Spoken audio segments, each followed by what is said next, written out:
You know, there are days when I feel like the Rodney Dangerfield of YouTube, and you know, I get no respect. I showed this project to a friend of mine, and the first thing out of his mouth was, "You ruined a perfectly good crowbar for that?"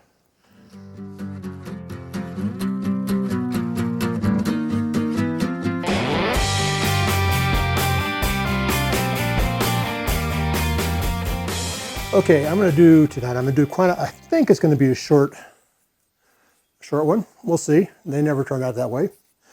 But I bought this crowbar and another one actually at an auction, and I paid like $5 for both of them, I think.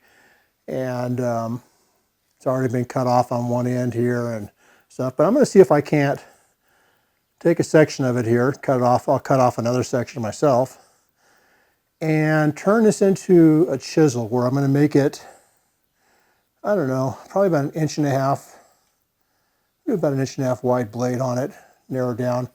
Go ahead and get that done, and then after it's done, we'll get it shaped up, harden it, and temper it, and we'll see how it turns out. But I already did a little bit of test on here, and I think this is going to harden up really nicely, which is great. Because I didn't pay anything for it, and it seems to be reasonably good steel. So let's get it cut off. I'm going to weld the piece on like so I can have something to hold on to, because I don't have any tongs that would hold that securely. So we're just going to weld a handle onto it. So that'll be the first step. Cut it off, weld something onto it.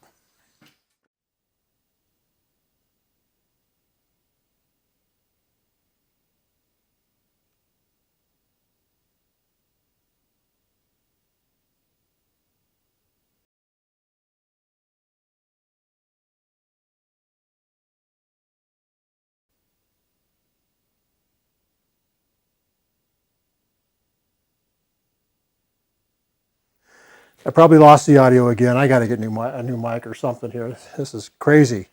Anyway, if you saw the sparks coming off there, but I'm told that when they have those flowers at the end, that's an indication of higher carbon content. So again, good sign. This stuff is pretty hard. I think it's pretty hard. We're going to go ahead and I'll sand it off here so I can weld to it, but that'll be the next piece.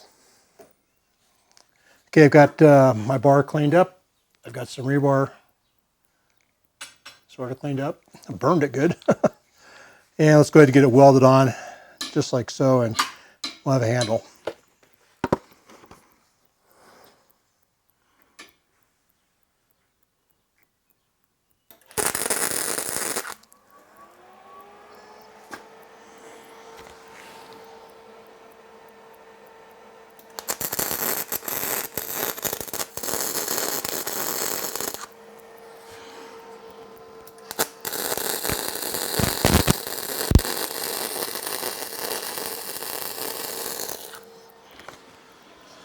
All right, as I said earlier, I want to get about, I think I'm going to do about 1.5 inch blade here.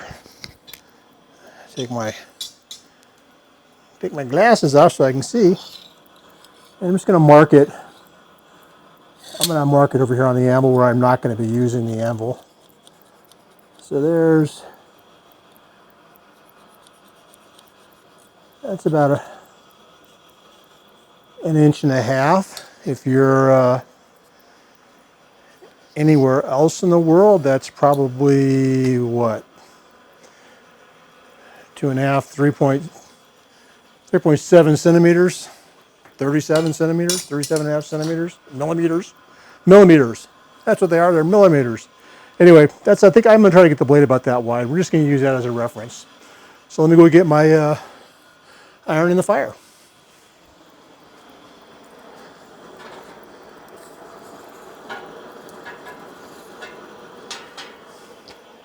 All right, it's going to take a while to heat up, so I'll come back to you in a minute. Yeah, it's hot. And we're going to use the big hammer because I don't know how hard this is going to be to do.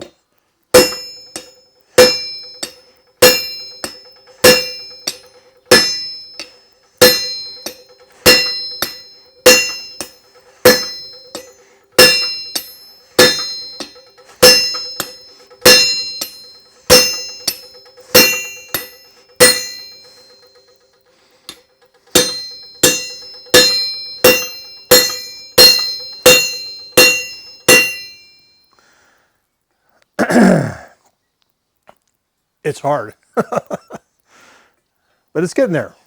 It's getting there. I'll heat it up again.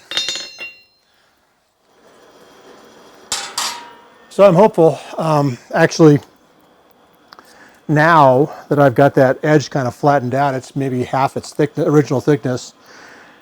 Two things are going to happen. One is it's going to heat up much faster. Two, it's going to get hotter, so it'll be softer, so I can work it a lot quicker. So I'm keeping my fingers crossed. I also need to kind of straighten it out a little bit here too. So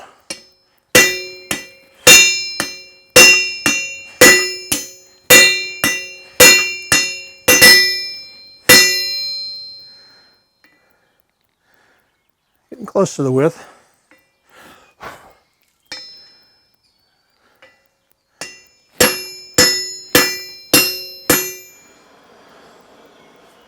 Okay, so it's actually working almost exactly like I'd hoped it would. Yeah, it is. And by what I mean by that is it's like I got the edge thinner and thinner and thinner. It is definitely heating quicker. It's heating hotter. Been able to move it around. I've switched to my smaller hammer here just so I can control things a little bit better. I still have trouble swinging this 4-pound hammer with any accuracy at all. Let's go ahead and take this out, and yeah, it's not quite as hot as I'd like it, but it's close.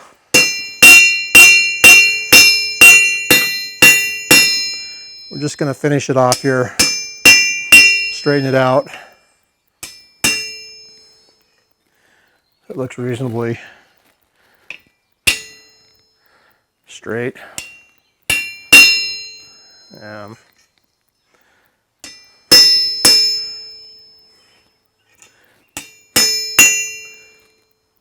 That's looking pretty good this direction, not terrible.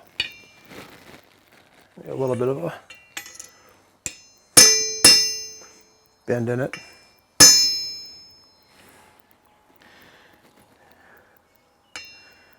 And I'm going to go ahead and we're just a little bit wide, which is perfect because I can grind that off. I'm going to grind a straight edge across it, and we'll be pretty close to done.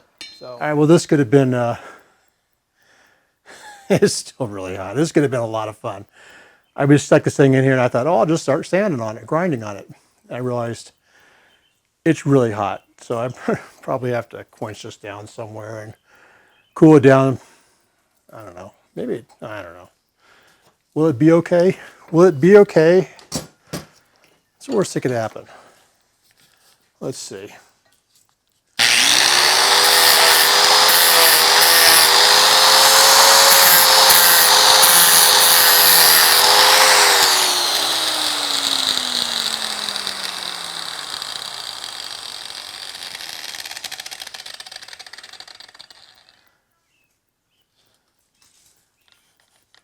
It kind of melted my grit disc. I guess that's the worst that could happen, is it melted all these flaps together. Brilliant. I got a cool. I don't know if you can, so I just water quenched it with the hose, and beautiful bronzy color. That must have been the temperature it was at when I hit it with the water. Hopefully I didn't just harden it. Hopefully I just tempered it. Let's see if we can't grind this down now.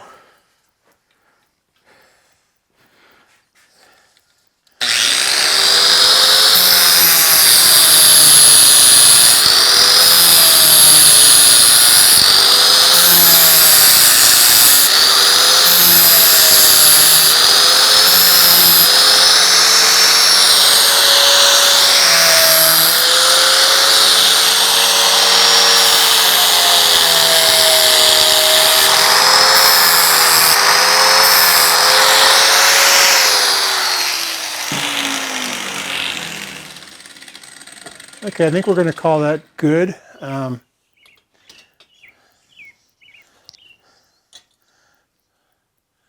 sure how perpendicular it is. Maybe the whole thing's just wonky, and that's why it looks like it's wonky. Anyway, I don't have a razor sharp edge on here. It's probably too sharp, but it's not terrible. I'm going to go ahead and heat it up now, get it to critical, and we're going to quench it in oil and see if we can't get this thing hardened. Because right now, in theory, I should be able to take my file. Yeah, it definitely bites in. I'm grabbing it, I can feel it, and you can see that it's changing the metal. So it's not hard right now. Let's get it heated up. Okay, so right now I'm hitting it up for quench, and I'm actually not too terribly concerned about heating the whole thing up. I'm mostly concerned about getting the tip of it hot so I can harden that part. The rest of it I want to temper out anyway. So we'll get our oil up here.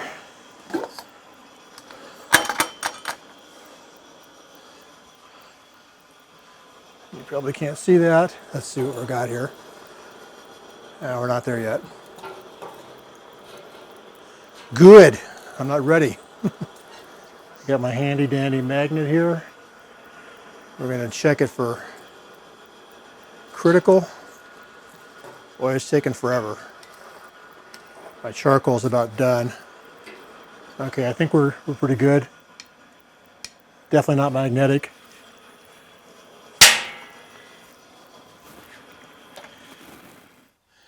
Okay, so this is how it looks coming out of filthy, dirty, old motor oil.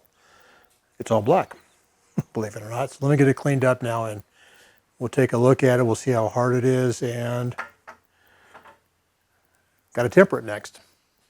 Okay, I got most of the oil cleaned. Well, not most of it. I got some of the oil cleaned off it. So I got a lot to go, but let's go ahead and see what it sounds like and feels like with the file here.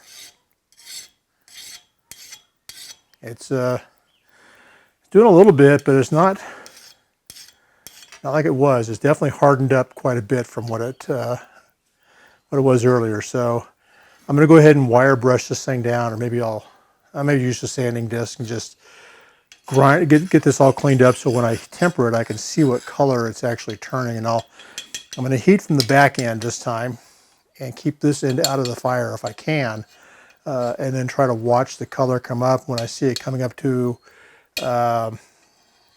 whatever here, a brown color coming up into this area, I'll go ahead and re-quench it and stop it, and we'll call it good.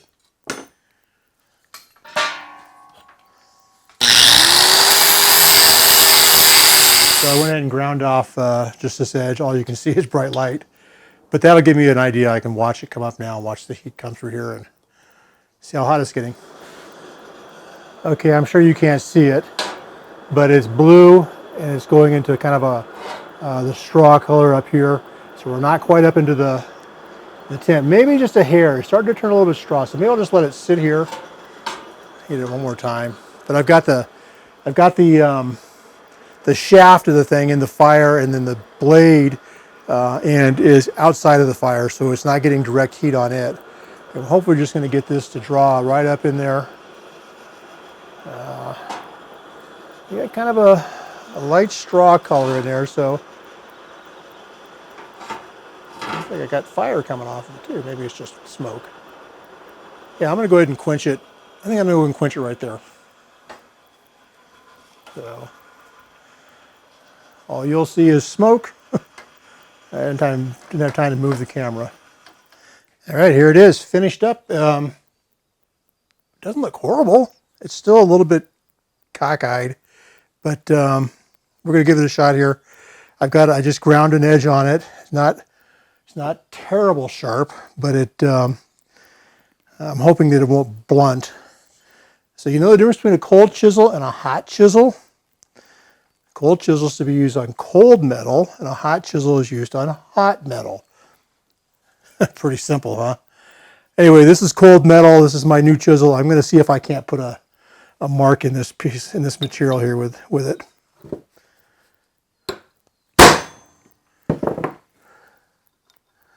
Well, I don't know if you can see it. There it is. But it did.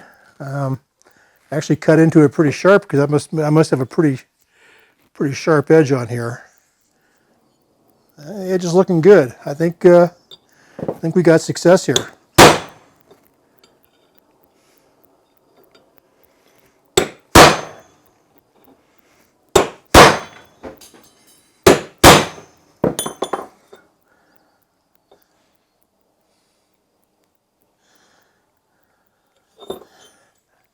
Pretty happy.